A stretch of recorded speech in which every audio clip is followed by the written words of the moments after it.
बिस्मिल्लाहिर्रहमानिर्रहीम। अस्सलाम वालेकुम। कश्मीर डिजिटल के साथ ग़ुलाम रज़ा काज़मी आपसे मुखातब हूँ। नाज़रीन, मेरे साथ मौजूद है आज हमारे प्रोग्राम में मारूफ तजज़ियाकार जनाब ग़ुलामुल्लाह अवान एडवोकेट।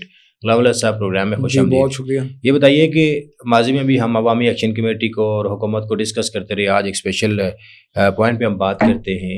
4 फरवरी 2024 को अवामी एक्शन कमेटी और हुकूमत के दरमियान एक माहिदा होता है और नोटिफिकेशन जारी होता है। 4 फरवरी को जो नोटिफिकेशन जारी हुआ उसके मुताबिक हमने ये तय किया कि जो कमेटी बनी हुई है, वज़ीर लोकल गवर्नमेंट उस वक़्त के फैसल राठौर साहब थे, आज तो प्राइम मिनिस्टर हैं, और उस वक़्त के वज़ीर खुराक, उनकी सरबराही में जो ये डिटरमिन करेगी कि टारगेटेड सब्सिडी देंगे लोगों को कैश की सूरत में या जिस तरह भी, उसके एक तरीक़ाकार तय करना था। वो तरीक़ाकार इन्होंने तय नहीं किया और आज तक वो मामला पेंडिंग है, शुनीद में है कि इस मामले के पीछे जो मिल माफियाज हैं वो भी हो सकते हैं या हुकूमत की आला शख्सियात, सियासी लोग भी हो सकते हैं। कि ये इस मामले को पेंडिंग क्यों रखा गया, इस हवाले से आपके पास क्या इन्फॉर्मेशन है, क्या आप डेटा लेके आए हैं इस पे? अच्छा रज़ा साहब, सबसे अहम बात यह है कि कहते हैं कि जब किसी रियासत के अंदर करप्शन का अरूज हो तो वहाँ पे हमेशा वो फैसले किए जाते हैं या वो चीज़ें की जाती हैं, करवाई जाती हैं कि जिनसे जो अशराफिया होता है तो उसको अच्छा। तकलीफ ना पहुँचे, जो करप्शन हो रही होती है तो वो काम ना हो। तो ये 4 फरवरी को जो 2 पार्टीज़ के दरमियान, एक्शन कमेटी और गवर्नमेंट के दरमियान जो एक डिसीजन हुआ, तो ये बुनियादी तौर पे इस रियासत के वसाइल को बचाने के हवाले से था। क्योंकि इस वक्त आज़ाद कश्मीर के अंदर जो हुकूमत आज़ाद कश्मीर है, जिसका ये क्लेम है, मेरी जो रियाजी है उसके मुताबिक तो कुछ और है, लेकिन जो हुकूमत आज़ाद कश्मीर का क्लेम है वो क्लेम ये है कि हम आज़ाद कश्मीर के जो शहरी हैं उनको 24 अरब रुपए की सब्सिडी दे रहे हैं। बिल्कुल, आटे के ऊपर, सिर्फ आटे के ऊपर। बिजली की बात बाद में करेंगे, आपकी बजट बुक के अंदर मौजूद है। तो 24 अरब रुपए की हम आपको सब्सिडी दे रहे हैं। अब रजा साहब, हमने बुनियादी तौर पे इस मुआहदे के ऊपर जाने से कबल हमने जिस चीज को देखना है तो वो ये देखना है कि आया ये सब्सिडी जो government of Azad Kashmir claim कर रही है तो क्या ये वाकई अवाम तक पहुंच रही है या अवाम को इसका फायदा हो रहा है डायरेक्टली या इनडायरेक्टली। तो रजा साहब, उस पे आने से कबल ये है कि हम जाते हैं रियाजी की तरफ। आज हम करते हैं रियाजी। रजा साहब, गवर्नमेंट ऑफ आज़ाद कश्मीर अवाम को दे रही है 24 अरब रुपए की सब्सिडी, और आज़ाद कश्मीर की आबादी कितनी है? 20 से 25 लाख के दरमियान, और उसमें से भी बहुत सारे लोग ऐसे हैं कि जो माइग्रेटेड हैं, मीन्स के जो लोग यहाँ पे नहीं रहते। अब उसको छोड़ के दूसरी एक और आपकी साइड है। अगर आप मार्केट्स के अंदर जाएं, आप शॉप्स के ऊपर जाएं, तो आज़ाद कश्मीर के अंदर बड़ी मिकदार में जो वो पाकिस्तान से आटा आज़ाद कश्मीर की मार्केट्स में आता है, फाइन आटे की मद में, 1.5 नंबर आटे की मद में तो आटा आता है। तो लिहाजा कम अज कम 100 टन से जायद का आटा जो है वो आज़ाद कश्मीर में पाकिस्तान से आता है। ठीक है, जो मतलब ना तो सब्सिडाइज है और ना कुछ और है। और सबसे अहम बात, आपकी रियासत के अंदर एक खुशहाल तबका भी मौजूद है। आपके ब्यूरोक्रेट्स हैं, आपके एमएलएज हैं, आपके सेक्रेटरीज हैं, और उसके बाद आपका कारोबारी जो तबका है वो लोग हैं, आपके बिंकार हैं, आपके मतलब माशी तौर पे मजबूत लोग मौजूद हैं। और वो वाले लोग हैं कि जो आज़ाद कश्मीर की हुकूमत की तरफ से दिया जाने वाला जो सब्सिडाइज्ड आटा है उसको इस्तेमाल नहीं करते। और जब वो उसको इस्तेमाल नहीं करते हैं तो फिर इसका मतलब यह है कि आज़ाद कश्मीर के अंदर जो खपत है, मतलब इस वक्त जो हुकूमत आज़ाद कश्मीर जो आटे पे सब्सिडी दे रही है वो दे रही है 3 लाख टन जो आटा है उसके ऊपर सब्सिडी दे रही है। कितनी दे रही है मैं बता रहा हूं आपको, मतलब 3 लाख टन आटे के ऊपर आपको 24 अरब रुपए की सब्सिडी दे रही है हुकूमत आज़ाद कश्मीर। आज़ाद कश्मीर की जरूरत कितनी है? उसी तरह मैं आ रहा हूँ आपको, इसी तरफ आ रहा हूँ। जो मैंने जिक्र किया कि जो पाकिस्तान से आटा आज़ाद कश्मीर में आता है वो भी बुनियादी तौर पे लोगों की ज़रूरत को पूरा कर रहा होता है, चाहे वो महंगे दामों है, सस्ते दामों है, ये अलग बहस है। उसके अलावा आज़ाद कश्मीर जो है वो मतलब आज़ाद कश्मीर के अंदर अपनी क्योंकि यहाँ पे ज़राअत मौजूद है, ज़राअत का अदारा मौजूद है, लोगों के पास ज़मीनें मौजूद है, खेती बाड़ी होती है। तो आज़ाद कश्मीर के अंदर आपके जो बिम्बर का जो एरिया है, कोटली का जो एरिया है, मीरपुर का जो एरिया है, ये वो वाले इलाके हैं जहाँ पे गंदम काश्त की जाती है। अब जो गंदम काश्त होती है तो उसको, और जो पाकिस्तान से आटा आता है, तो उसको अगर आप इकट्ठा कर लें, मिला लें चीज़ों को, तो आपको, और उसके अलावा मकई भी काश्त होती है और मकई का आटा इस्तेमाल होता है और बहुत सारे इलाकों में आज भी खुराक के तौर पे इस्तेमाल किया जाता है। तो इसको अगर मिला दिया जाए तो आपका जो मतलब आज़ाद कश्मीर के अंदर जो सब्सिडाइज आटे से हटके तो कम से कम 200 टन आपका आटा बनता है। लेकिन हम इसको मिनिमाइज कर देते हैं, हम इसको निसफ के ऊपर, मतलब 150 मन को हम जो है ना वो मिनिमाइज करते हैं। कि अब जो आपके कहने का जो मकसद है वो ये है कि आज़ाद कश्मीर की मजमूई ज़रूरत 3 लाख टन है, आज़ाद कश्मीर की नहीं, ज़रूरत 1.5 लाख मन है, 1.5 लाख टन है, 1.5 लाख टन है। और जो इस वक्त सब्सिडी मिल रही है वो मिल रही है 3 लाख टन पे। ठीक है, तो अब 1.5 लाख, अगर हम 1.5 लाख के ऊपर आ जाएं, कि अब इस वक्त आज़ाद कश्मीर के अंदर, जो आपने सवाल किया ना, आज़ाद कश्मीर के अंदर इस वक्त सिर्फ महकमा खुराक में 12 से 15 अरब रुपए की करप्शन हो रही है, डायरेक्टली हो रही है, सब देख रहे हैं। नाज़रीन, गुलामुल्लाह अवान साहब का जो कहना है वो ये कहना है कि आज़ाद कश्मीर की जो मजमूई ज़रूरत है वो 3 लाख टन है, जबकि 1.5 लाख टन जो है वो आज़ाद कश्मीर की अपनी पैदावार है। इसका मतलब है 3 लाख टन पे हुकूमत सब्सिडी दे रही है, 1.5 लाख टन अपनी यहाँ से पैदावार है, और 1.5 लाख टन की जो सब्सिडी बनती है बाकी वो है 12 अरब रुपए। 24 अरब में से 12 अरब रुपए जो है वो सब्सिडी चला गया, बाकी 12 अरब जो बच गया वो किसके पास जाता है? गुलामुल्लाह साहब ये बताइए, ये 12 अरब जो है वो रज़ा साहब, ये बड़ा बेहतरीन किस्म का आपका सवाल है, और मैं समझता हूँ कि अवाम को अंधेरे में रख के लोगों को हर दिन जलील किया जाता है, लोगों को हर दिन उनकी तजलील की जाती है। जब हुकूमत से बात करें कि आज़ाद कश्मीर के अंदर कोई मेगा प्रोजेक्ट नहीं आप चला रहे, आज़ाद कश्मीर के अंदर कोई तमीर व तरक्की नहीं हो रही, लोग जलीलो ख्वार हो रहे हैं, आपकी जो तालीमी अदारे हैं वो पिस के रह गए, आपकी यूनिवर्सिटियों के अंदर लोग एडमिशन लेने मतलब नहीं ले सकते, उनके पास लोगों की सकत खत्म हो गई है, तो वो कहते हैं जी हमारे रियासत के पास तो जो था, रियासत तो वो सब्सिडी दे रही है। अब सवाल ये बनता है यहाँ पे कि जो सब्सिडी है, अब 24 अरब रुपए की अगर सब्सिडी है, मान लेते हैं हम सारे जो हमने गुफ्तगू की कि हमारी 1.5 लाख टन जो है वो कहाँ से आती है और 1.5 लाख टन की सब्सिडी मिला के कितनी बनती है, तो अगर उस रियाजी को हम हिसाब कर लें तो आज़ाद कश्मीर की आबादी 20 लाख है। 20 लाख अगर आपकी आबादी है तो उसके ऊपर जो अगर आपको 24 अरब रुपए की सब्सिडी मिल रही है, तो रज़ा साहब यहाँ पे एक चीज़ करप्शन की एक और देखनी है, वो मैं आपको आगे चल के बताऊंगा अगर मुझे याद रही।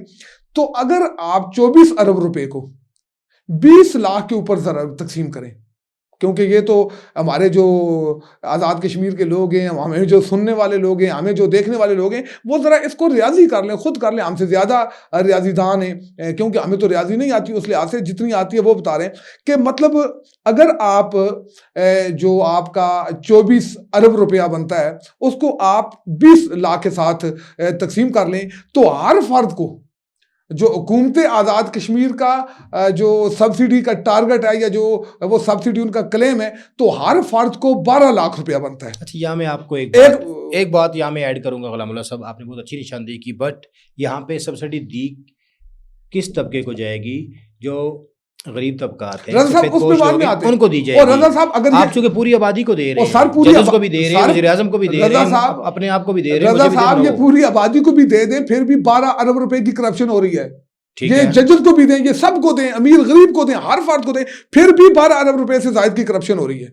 मैं आपको वही बता रहा हूं कि अगर आप हर फर्द को सब्सिडी दें तो सब्सिडी बनती है हर फर्द के लिए 12,000 रुपया पर माह, मतलब 12,000 रुपये, जबकि हर फर्द को इस वक्त अगर एक फैमिली है उसके 5 लोग हैं, मतलब 3 बच्चे हैं और एक मियाँ बीवी हैं, 5 लोग बनते हैं, तो उनको 60,000 रुपए की सब्सिडी मिल रही है। रज़ा साहब, मुझे आप सिर्फ इतना बता दें कि आज़ाद कश्मीर में जो रहते हैं, जिन रहते हैं, परियां रहती हैं, कौन लोग रहते हैं कि जो इतना ज्यादा आटा खा जाते हैं। एक महीने में कोई फैमिली बहुत ज्यादा आटा भी अगर खा ले, और इस वक्त अगर करप्शन को निकाल दें, अगर यही आटा जो लोग इस वक्त मतलब लोगों को 1,000 रुपया मान गया, 1,000 1100 रुपये मान मिल रहा है लोगों को, अगर ये हुकूमत आज़ाद कश्मीर फ्री आटा भी दे, फ्री, मैं ये कह रहा हूँ, लफ्ज इस्तेमाल कर रहा हूँ, फ्री आटा भी दे तो फिर भी 24 अरब रुपया नहीं बनता, पैसे कम हो जाएंगे, ज्यादा हो जाएंगे। और हम जो बात कर रहे थे वो टारगेटेड सब्सिडी की बात कर रहे थे। टारगेटेड सब्सिडी के लिए महकमा खुराक ने 2024 में भी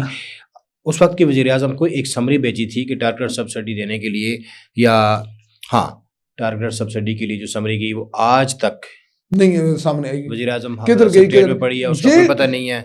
रजा साहब, ये गैर जिम्मेदारियां थी जिन्होंने इस रियासत का पट्टा बिठा के रख दिया।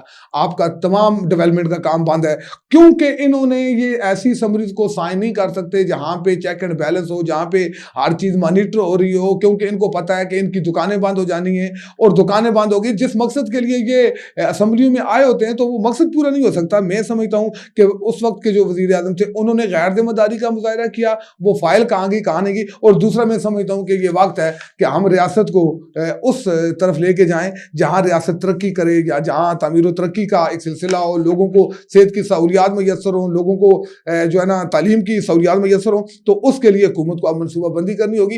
इतनी बड़ी बड़ी अगर करप्शन रियासत के अंदर, एक छोटा सा महकमा खुराक आज़ाद कश्मीर का मामूली सा, इसकी कोई वजारत लेने के लिए पहले तैयार नहीं होता था, अब तो हर बंदी की ख्वाहिश होती है। इतनी बड़ी खबर दी है कि आज़ाद कश्मीर में सालाना 12 अरब रुपए, 12 अरब से जायद की करप्शन छोटे से इदारे में हो रही है, सामने आई है। हमें उम्मीद है कि फैसल राठौर साहब जो रियासत के प्राइम मिनिस्टर हैं वो इस मामले को संजीदगी से लेकर इसको आवाम की बेहतरी के लिए और जो करप्शन हो रही है इस पैसे को बचाएंगे। अगला मौलाना साहब ये बताएं कि फरवरी 2025 में अदालत फैसला सुनाती है कि तमाम जो डेवलपमेंट के फंड्स हैं बल्दियाती नुमाइंदगान के जरिए खर्च किए जाएँ, तो वो बल्दियाती नुमाइंदगान के जरिए क्यों नहीं खर्च हो रहे? रज़ा साहब, बात यह है कि पूरी दुनिया के अंदर जो डेवलपमेंट का मामलात होते हैं ये बल्दियाती अदारों के पास होते हैं। पिछले दिनों ये आप देख लें, अमेरिका के अंदर जो एक मुसलमान मेयर आया है तो तमाम फंड्स उसके पास चले गए। यहाँ तक कि जो वहाँ का डोनाल्ड ट्रंप, जो दुनिया का मजबूत तरीन इंसान समझा जाता है, तो वो भी इस बात पे मजबूर हुआ कि वो उसके साथ मिल के चले, क्योंकि डेवलपमेंट तो उसकी रिस्पॉन्सिबिलिटी है, उसने देखना है। लेकिन बदकिस्मती के साथ हमारे आज़ाद कश्मीर के अंदर हमारी जो कानून साज असम्बली के नुमाइंदे होते हैं, जिनको हम लेजिस्लेटर कहते हैं, तो इनका बुनियादी मकसद होता है आज़ाद कश्मीर के अंदर ऐसी कानून साजी करना जिससे लोगों की ज़िंदगी में बेहतरी आ सके और लोगों की ज़रूरत के मुताबिक कानून साजी कर सके। लेकिन ये हमारी रियासत की बदकिस्मती है कि यहाँ पे जिसका जो काम है वो काम करता नहीं है। और हमारे लेजिस्लेटर जिस मकसद के लिए यहाँ आते हैं, आप देख लें आज़ाद कश्मीर के अंदर इस वक्त तक आपकी कानून साज असम्बली में इन 4 सालों में कितनी कानून साजी की है। अगर कानून साजी की है तो वो उसमें अवाम का मतलब क्या इंटरेस्ट था, अवाम के फायदे के लिए कौन सी की, बल्कि हमेशा वो कानून साजी की जिससे उनकी अपनी मराहत में और मुफादात वाबस्ता थे, वो उन्होंने जो है की। लेकिन यहाँ पे बदकिस्मती है, वो कहते हैं ना कि एक वक्त आता है कि जब आप मुश्किल हालात से गुजरे होते हैं, जैसे ज़लज़ला आया तो जो करप्ट लोग नहीं थे उनके माइंड में ये था कि इस वक्त जो है वो दुआएं मांगने का वक्त है, इस वक्त इस्तग़फ़ार करने का वक्त है, इस वक्त माफ़ी मांगने का वक्त है, ये तौबा का वक्त है, हमने तौबा करनी है ताकि हम आगे बढ़ सकें। लेकिन बाज़ जो आपके रियासत के अंदर लोग हैं तो उनको उस मुश्किल वक्त में भी खौफ खुदा नहीं होता, और अगर खौफ खुदा होता तो आप देखें कि मतलब 28 अप्रैल को कि जब रियासत के अंदर एक जंग की सी कैफियत थी, हम हिंदुस्तान के सामने खड़े थे, हमारी फौजें सीसा पलाई हुई दीवार की तरह आसम मुनीर की क़यादत में दुश्मन का मुकाबला कर रही थी, तो पीछे से आपकी लेजिस्लेटिव असम्बली जिसको उस वक्त अपनी फौज के साथ खड़ा होना था, क्योंकि ये तो बेस कैंप की हुकूमत थी, इसको अपनी अफवाज के साथ खड़ा होना चाहिए था, इसको उनकी हौसला अफजाई करनी चाहिए, तो ये पीछे लगे हुए थे दस्तूरुल अमल को तब्दील करने में, कानून साजी कर रहे थे, दस्तूरुल अमल जो इनका है उसको ख़त्म कर रहे थे कि ताकि जो फंड हैं जिसका अदालतुल आलिया ने हुक्म दिया हुआ है कि ये बल्दियाती नुमाइंदगान ने इन फंड को इस्तेमाल करना है, तो उन फंड को इन्होंने ख़त्म करके MLAs की स्वाबदीद पे कर दिया। और जो बल्दियाती नुमाइंदगान थे जो इसी मकसद के लिए आए थे कि वो टूटी देखेंगे, नलका देखेंगे, पानी देखेंगे, दीवार देखेंगे, रास्ता देखेंगे,